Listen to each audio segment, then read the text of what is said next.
So, Taylor Swift has just dropped her 12th studio album, The Life of a Showgirl, and the internet has not been the same since. We're talking broken Spotify records, theories exploding across social media, Swifties dissecting every single lyric, and A-list friends rushing in to show their support. But one reaction in particular caught everyone's eye, and that's Blake Lively's. Now, if you've been following the drama, you know why this is such a big deal. The rumors of a so-called friendship break between Blake and Taylor have been swirling for months, and it all stems from Blake's legal troubles with her It Ends With Us co-star and director, Justin Baldoni. So when fans noticed Blake quietly tapping the like button on Taylor's Instagram post celebrating the album release, it was like an earthquake in the fandom. People immediately started asking, are Blake and Taylor good again? Was that subtle double tap Blake's way of saying, hey, we're still cool despite everything? Or was it just a polite move to keep the peace? Let's get into all of it because there's a lot to unpack here. First of all, Blake's timing was very interesting. She didn't make a flashy comment, she didn't repost Taylor's album announcement to her own Instagram stories, she didn't show up with a huge declaration, she just liked the post. And honestly, that was enough to send the internet spiraling. Because in Hollywood, especially in the world of celebrity friendships, a like can mean everything. It can be a peace offering, a soft launch of a reconciliation, or just a way of saying, I see you, without getting into the weeds of gossip. And in this case, it really stood out because of all the speculation that Blake and Taylor's friendship had cooled off. Let's not forget, these two have a long history together. Taylor has literally name-dropped Blake and Ryan Reynolds' kids in her songs. James, Inez, and Betty have become legendary in the Swiftie universe. Taylor even serves as godmother to their daughters. That's not just casual friendship, that's family-level closeness. So when the rumors started flying earlier this year that the pair had taken some space, it hit fans hard.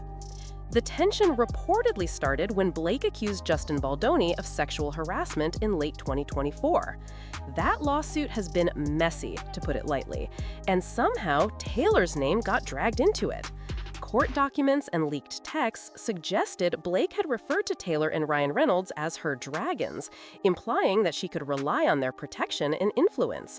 One text reportedly read, I happen to have a few dragons, for better or worse, but usually for better, because my dragons also protect those I fight for. So really, we all benefit from those gorgeous monsters of mine. You will too, I can promise you. Now, whether that was meant as a compliment or not, the fact that Blake brought Taylor into her legal drama did not sit well with the singer. Apparently, Justin's legal team even tried to subpoena Taylor to testify, and things got even messier when a process server ended up trespassing at Travis Kelce's Kansas City home to deliver those documents.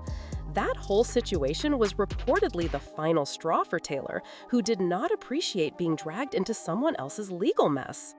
So from that point on, reports said that Taylor and Blake's friendship was halted. Sources told People magazine that Taylor didn't want any part of the Baldoni drama, and another insider said they were simply taking some space. And if you're a Swiftie, you know how seriously Taylor takes loyalty and privacy. She makes it very clear that her friendships are sacred, but they're also on her terms. So the silence between them was very noticeable, especially since Blake seemed absent from major Swiftie-adjacent moments, like Selena Gomez's pre-wedding festivities where Taylor was front and center. Fans speculated Blake was out of the inner circle, maybe even permanently. But then, The Life of a Showgirl drops and Blake hits that like button. Cue the fan theories. Was this a soft reconciliation? Was it her way of saying, I'm still in your corner? Or was it just damage control to shut down the friendship feud narrative? Personally, I think it's somewhere in the middle. Blake is savvy. She knows people are watching her every move right now, especially with her legal battle ongoing. Liking Taylor's post was a low-effort, high-impact way of reminding everyone that she and Taylor aren't enemies. It also conveniently shifts some of the spotlight away from her legal troubles and back to her supportive friend persona.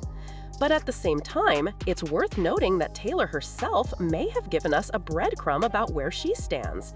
And that's where the song "Cancelled" comes in.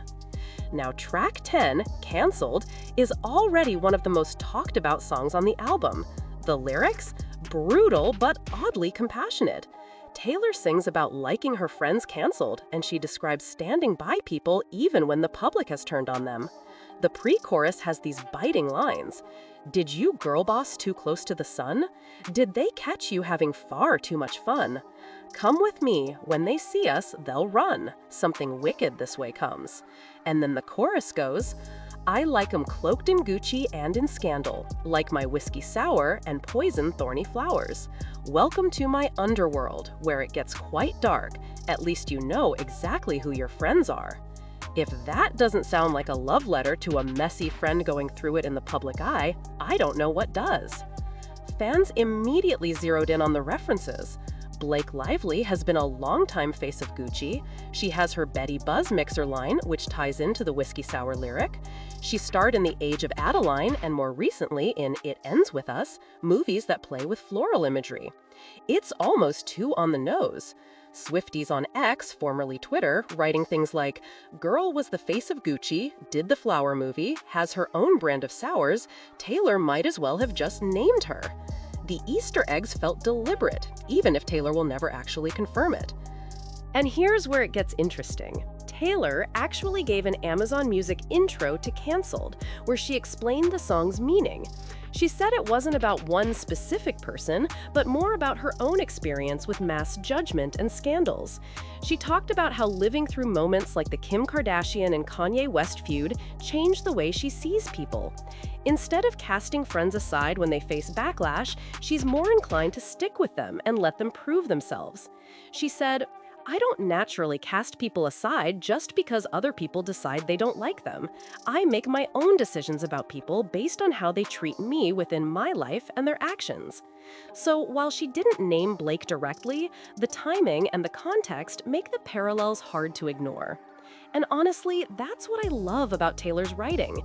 She always leaves it open enough that it could apply to multiple people or situations, but the fans will always find the connections.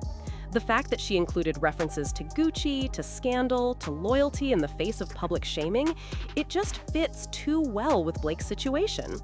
If nothing else, it shows that Taylor is empathetic to friends going through public controversies, and that's a pretty generous stance to take, especially when you consider that Taylor herself has been burned by public friendships before. Remember the Katy Perry fallout? Remember the squad drama in the Reputation era?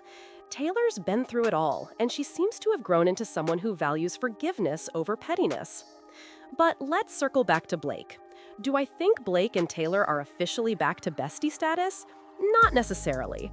A like on Instagram doesn't erase months of distance or complicated legal drama, but it does suggest that they're not completely done. And in Hollywood, that's sometimes the most you can ask for. Friendships evolve, and sometimes they take breaks. The important part is whether they find their way back to each other. Taylor seems to be saying, I don't cut people off just because the world tells me to, and Blake seems to be saying, I still support you, even if I'm in a mess. That's enough to give fans hope. And speaking of fans, let's just acknowledge how wild the Swiftie detective work has been around this album. They're connecting dots between Cancelled and Blake, between Opalite and Travis Kelce, between Ruin the Friendship and a late high school friend, and even between Actually Romantic and Charli XCX. Every single lyric is being dissected like it's a courtroom exhibit, and honestly, it's part of the fun of being in Taylor's world. She knows we're going to analyze everything, so she builds in those little Easter eggs to keep us talking. And in the case of Blake, it seems to be working. The conversation has shifted from, are Taylor and Blake feuding, to, is Taylor actually supporting Blake through Cancelled? And that's a much better narrative for both of them. One more thing I want to say. The fact that Taylor still included those family references to Blake's kids on previous albums tells me she has a deep affection for that family. I don't think she would just toss that aside. Those connections mean something to her. So even if she was hurt by being dragged into Blake's legal battle, I think she's the type of person who ultimately sees the bigger picture. And maybe that's why Cancelled feels like a message not just to Blake, but to all her friends. Don't worry, I've got you, even if the world doesn't. So where does that leave us? In my opinion, this is the start of a slow rebuild between Blake and Taylor. It's not a full reconciliation yet, but it's not a total fallout either.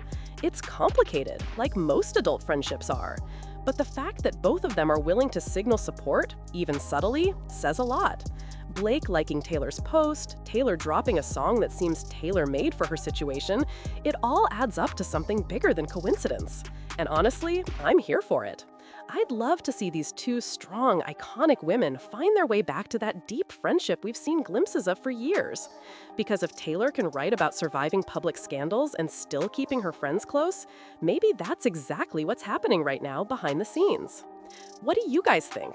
Was Blake's like a real sign of reconciliation or just a PR move? Do you think Canceled was meant for her? Personally, I think there's no way it wasn't at least inspired by her, but knowing Taylor, we'll probably never get a straight answer. And that's the magic of it. She gives us just enough to keep the conversation going. One thing's for sure, The Life of a Showgirl has already cemented itself as another classic Taylor Swift album, filled with storytelling, Easter eggs, and just the right amount of scandal to keep us all talking.